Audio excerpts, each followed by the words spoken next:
क्या आपकी big and bold call ये है कि मार्केट में बॉटम बन चुका है इस समय? मतलब मोटा-मोटी 500,000 पॉइंट तो देखिए इधर-उधर कभी भी हो सकता है।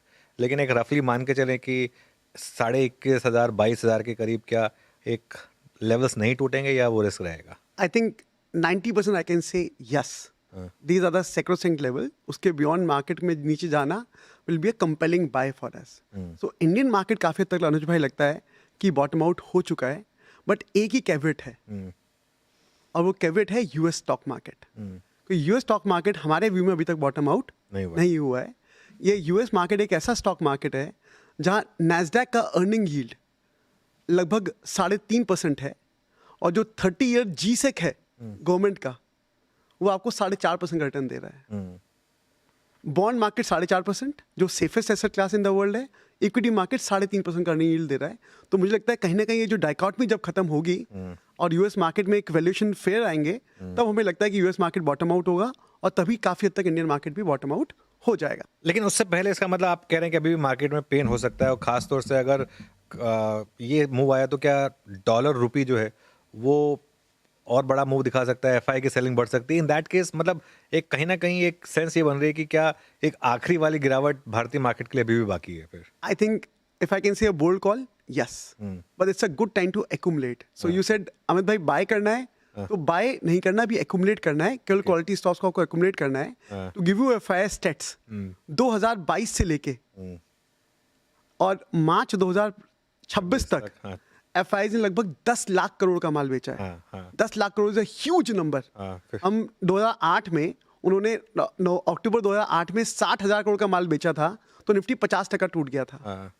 खैर वो मार्केट अलग थी. हाँ, अब ये मार्केट बिल्कुल अलग है. तो 10 लाख करोड़ के बाद भी हम इतने रेजिलिएंट है 10 लाख करोड़ की सेलिंग के बाद भी. तो हमें लगता है कि ये मार्केट काफी हद तक बॉटम आउट हो चुका है. एक लास्ट लेग जैसा आप बात कर रहे हैं मेरा भी व्यू वहां पे और वो इंडिया स्पेसिफिक नहीं है, वो ग्लोबल मार्केट से रिलेटेड है. अगर ऐसा नहीं हुआ तो probably we are the verge of bottom as well. लेकिन इसमें आप वॉर को इंक्लूड नहीं कर रहे हैं. मतलब वॉर में आपको लगता है वॉर रिलेटेड जो भी डाउनसाइड थी वो हो चुकी है? काफी हद तक फैक्टर इन हो चुका है unless we see China and Vietnam, China and this Taiwan emerge on the मैं लास्ट. उनकी बात नहीं कर रहा हूं, मैं जो मिडिल ईस्ट की जो वेस्ट एशिया की ये आई थिंक काफी तक फैक्टर इन हो चुका है. अच्छा. एक चाइना ताइवान अगर इमर्ज होता है as a fourth front of the war then I think it will be actually a proper world war 3. And in fact if you see one of my media interaction in COVID times where we talked about that gold is next bazooka. This is an interview on 7th July 2020 when the world was passing through the COVID and we given that bold call. आप gold खरीदिए, gold में पैसा बनेगा. तब gold का भाव $1,300 N ounce था जो आज करीबन $5,000 एन आउंस चला गया था. लगभग 400% का रिटर्न रहा उस एंट्री पॉइंट से. ऑल्सो उसमें हमने एक बात की थी जो वर्ल्ड के जियोपॉलिटिक्स हैं उसके अंदर एक सिनेरियो बन रहा है कि वर्ल्ड वॉर 3 होगा 2022 से स्टार्ट होगा. और एक्चुअली रशिया यूक्रेन वॉर 2022 से शुरुआत हुई. आप इस आर्टिकल को पढ़ सकते हैं, gold is next bazooka by Amit Jain. तो हमें लगता था कि जियोपॉलिटिक्स काफी हद तक चेंज हो रही है and it's a global order 2.0 which is going to set up. So केवल एक ये रिस्क है. इंडिया की अर्निंग का रिस्क हमें लगता है काफी तक बॉटम आउट हो चुका है. चलिए ठीक है. बिटकॉइन 50% गिर चुका है आपने बोला. डॉलर भी नीचे आया है. हाँ, तो गोल्ड ऑब्वियसली गोल्ड में बड़ी रैली हुई है.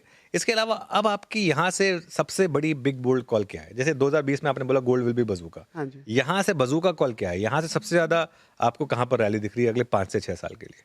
देखिए अगर आप इंडियन इन्वेस्टर हैं तो इंडियन स्टॉक मार्केट में एक it's in the last leg of its bear run.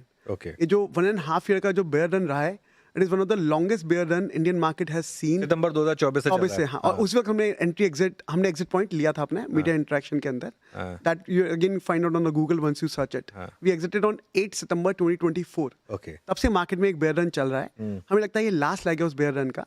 और इस वक्त इंडियन स्टॉक मार्केट में स्टॉक्स इतने कंपेलिंग वैल्यूएशन पे मिल रहे हैं कि आप सोच नहीं सकते हैं. To give you an example, ठीक है, ऐसे काफी स्टॉक्स अगर आप सर्च करते हैं जहां पे सेल्स ग्रोथ 20% की है, प्रॉफिट ग्रोथ 20% की है लास्ट 5 साल की, और आपको स्टॉक प्राइस मिल रहा है 5 साल पुराना.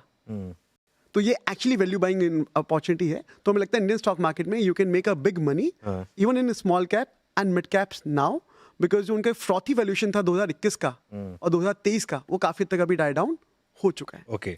तो अभी ये जैसे आप कह रहे हैं कि बाय जोन में नहीं, एक्यूमुलेट जोन में. तो अभी मतलब कितना पैसा लगा दें? 20% लगा दें इस मार्केट में, 25% लगा दें, या और ज़्यादा पैसा लगा दें? We'll take a little aggressive view. 40% you can put it now. 40% अभी लगा दें? लगा सकते हैं बिल्कुल, Okay. बिकॉज एक लास्ट लेग बचा है, हाँ। वो भी आएगा नहीं आएगा, यूएस में क्या प्ले आउट होगा, हाँ। एटलीस्ट आपको ये मार्केट मिस नहीं करना चाहिए। ठीक है, तो 40% अभी लगा देते हैं हम।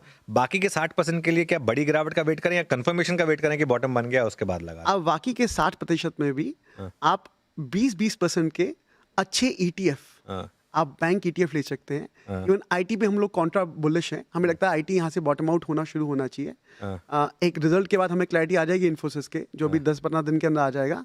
आईटी ETF में आप लगाएं और ETF को एज अ कैश ट्रीट करें। जब भी आपके स्मॉल कैप में गिरावट आए, आप ETF से उसको एवरेज आउट करें। और स्मॉल कैप में ऐसे काफ़ी स्टॉक मिल रहे हैं जहाँ ग्रोथ मतलब आपका बिजनेस प्रॉफिट डबल हो गया है 4-5 सालों में, पर स्टॉक प्राइस आपको 5 साल पुराना मिल रहा है। तो आप आराम से 40% अच्छे स्मॉल कैप मिड कैप में लगाएं, 20% के आप ETF रखें और 20% गोल्ड में रखें as a cash buffer. Okay. तो ETF और गोल्ड आपका बफर होगा, जो आपका फीडर होगा स्मॉल कैप और मिड कैप के लिए, अगर उनमें डाउनफॉल आता है तो। आईटी पर मैं अपना एक्चुअली अगला सवाल पूछने वाला था। अच्छा, वो आपने प्रीएम्प्ट कर दिया, क्योंकि अगर आप कह रहे हैं कि वो एआई ट्रेड का रिवर्सल है, तो क्या यही रीज़न है जो आप आईटी पर बुलिश हैं? दूसरा सवाल, भले ही अभी प्राइस टू अर्निंग्स काफ़ी अट्रैक्टिव लग रहा हो, लेकिन बहुत लोगों को ये लग रहा है, एक रिपोर्ट भी आई थी, आपने पढ़ी थी आई थिंक 3-4 महीने पहले, कई लोग कह रहे थे कि उसमें टीसीएस का नाम तक लिया गया था कि ये कंपनियां इनके सॉफ्टवेयर की ज़रूरत ही नहीं पड़ेगी, ये सब क्लाउड और इन सब के बाद। तो ऐसे में व्यू कैसे लें कि अर्निंग्स जो है आईटी की यहाँ से किस तरफ जाएंगी? ऐसे में तो प्राइस अर्निंग, अगर अर्निंग्स आधी होगी तो प्राइस अर्निंग आज भी महंगा है फिर तो। हाँ, आप सही कह रहे हैं। देखिए, एक चीज़ ध्यान रखनी पड़ेगी हमें कि जब भी हम किसी सेक्टर को वैल्यू करते हैं तो हम आने वाले 5 से 10 साल का अर्निंग का व्यू लेके चलते हैं। हाँ, हमारे व्यू के हिसाब से ये जो प्राइस है, ये बहुत कंपेलिंग प्राइस है, at least from a trading perspective. अगर मुझे यहाँ से 20% रिटर्न बनाना है लगभग आने वाले 1 से 1.5 साल के अंदर, at a portfolio level, not at a stock level, at a portfolio level, तो मैं आईटी ETF में इन्वेस्ट करना पसंद करूंगा, क्योंकि जो प्राइस कंपेलिंग, क्योंकि रिजल्ट्स में ये रिफ्लेक्ट होते होते जो एआई का इम्पैक्ट है उसको लगभग 4 से 5 साल लगेंगे। I am asking a question to you now, आपको कोई भी चीज़ अगर एआई सर्च करके देता है, क्या आप उससे पूरी तरीके से ट्रस्ट करते हो या 4-5 बार चेक करते हो आप? नहीं, मैं तो अब ट्रस्ट करने लग गया हूँ। एआई को पूरी तरीके से चेक करने लगे? मैं ट्रस्ट करने लग गया हूँ, अगर क्योंकि आपको क्योंकि मैं इसलिए ट्रस्ट करने लग गया हूँ अमित, क्योंकि मैं काफ़ी यूज़ कर रहा हूँ AI almost on a daily basis. और अब देखिए, शुरू में काफ़ी चेक्स एंड बैलेंसेस किए मैंने, क्रॉस चेक करता था, लेकिन आज की डेट में अब मैं उस स्टेज पर आ गया हूँ जहाँ पर मैं चैट जीपीटी या क्लाउड में जो भी आता है उसको मैं मान लेता हूँ कि ये सही बोल रहा है। आपके लिए हो सकता है परफेक्ट हो, हाँ। बट एक कंपनी जैसे इन्फोसिस और टीसीएस के सबसे बड़े क्लाइंट जो है वो यूएस के अंदर बैंकिंग सर्विसेज हैं। हाँ, क्या बैंक अभी एआई पे ट्रस्ट करना शुरू करेगा? हाँ, वो वो क्वेश्चन तो थोड़ा मार्क सवाल है, हाँ, वो क्वेश्चन मार्क है। हाँ। तो अभी हम टीसीएस और इन्फोसिस की बात कर रहे हैं। हाँ। इनका मैक्सिमम एक्सपोजर यूएस बैंक्स के और यूएस फाइनेंशियल सर्विसेज से आता है, इंश्योरेंस कंपनी से। हाँ। इन्फोसिस ने अभी इंश्योरेंस कंपनी खरीदी है। क्यों नहीं ट्रस्ट करेंगे आप AI it will take time to get validation, because आप अपने $1 बिलियन एम्पायर को केवल एक एआई के ट्रस्ट के बेस पे आप उसे रिस्क पे नहीं नहीं, डालेंगे। बट इसका काउंटर भी है। हाँ। कई लोग ये कहेंगे कि ह्यूमन एरर बल्कि हट रहा है यहाँ से, और एआई जो है वो एकदम मशीन बेस्ड है, तो ये बिल्कुल गलती नहीं करेगी। 5 साल बाद हो सकता है हाँ। ट्रस्ट। अभी मुझे ट्रस्ट करने पे, अगर मैं एक सॉफ्टवेयर हूँ, मैं बैंकिंग का फिनेकल यूज करता हूँ एग्जांपल, हाँ, हाँ, ठीक है? हाँ। फिनेकल में can I remove Finacle and put something into AI on blockchain after approval from regulator? Regulator will not approve it very fast. हाँ, हाँ, Regulator will always take time to understand because they are always regressive. Unless they see a case study of 5 to 10 years of history of successful implementation, they will not approve it. आज तक हिंदुस्तान के अंदर blockchain का अगर आपको approval लेना है regulator से, you face lot of challenges. So blockchain या कोई भी ऐसी जो नई टेक्नोलॉजीज हैं उनमें अडॉप्शन में समय लगेगा, जो लगभग 5 साल का है। इससे पहले आप इस एक रिवर्सल ट्रेड को आप प्ले आउट कर सकते हैं। ये उतना ही व्यू है। आई एम नॉट सेइंग कि आईटी मुझे 10 साल के हिसाब से खरीदना है। फिर आईटी फिर रुक क्यों नहीं रहा है, गिरे क्यों चले जा रहा है? मतलब देखिए, अभी जो सेलिंग है, आई सेड 10 लाख करोड़ का सेलिंग हुआ है 2022 से लेके अब तक। एफआईएस को देखिए, एक और डायकॉट भी थी इंडियन मार्केट में 3 साल पहले। 3 साल पहले हमने हैंगसेंग टेक इंडेक्स में इन्वेस्ट किया था, जो इंडियन ब्राउजर्स में लिस्टेड है। हम ETF में बहुत इन्वेस्ट करते हैं हम लोग। हमें लगता है जो भी ETF वैल्यू बाइंग अपॉर्चुनिटी है, क्योंकि हमारे फैमिली ऑफिसेज जो है वो बड़े क्लाइंट होते हैं, ठीक है? उनको बड़ा अमाउंट लगाना होता है, ना कि स्मॉल कैप में 1-2 करोड़ लगाना होता है। उनको 50-100 करोड़ का पैसा लगाना पड़ता है। तो हम सोचते हैं कि ETF में सेफ्टी भी ज़्यादा होती है। हम सब मानते हैं, आप भी काफ़ी प्रोपेगेट करते हैं ETFs को सेफ्टी के साथ। तो हमने ETF इन्वेस्ट किया हैंगसेंग ETF।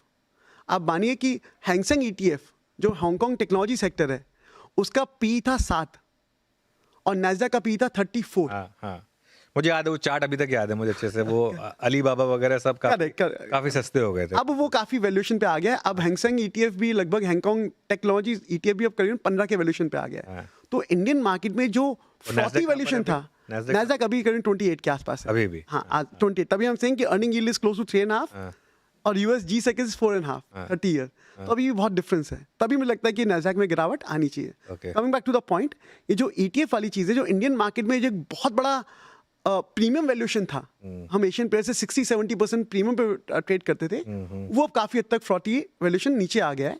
तो FI बेच रहे हैं क्योंकि उनको पुरानी जो इमर्जिंग मार्केट्स हैं वो और बहुत सस्ते मिल रहे थे, बट अब धीरे धीरे वो गैप कम हो गया है। इंडिया का प्रीमियम वैल्यूएशन काफी तक नीचे आ गया है और जो सस्ते मार्केट थे 7 की पी मल्टीपल पे, वो भी अब 12-13 की मल्टीपल पे आ गए हैं। तो ये जो गैप कम हुआ है, इससे सेलिंग आगे जाके अब धीरे धीरे कम होनी चाहिए। अब आपको आने वाले 3 साल में 10 लाख करोड़ की सेलिंग नहीं दिखेगी फॉर श्योर।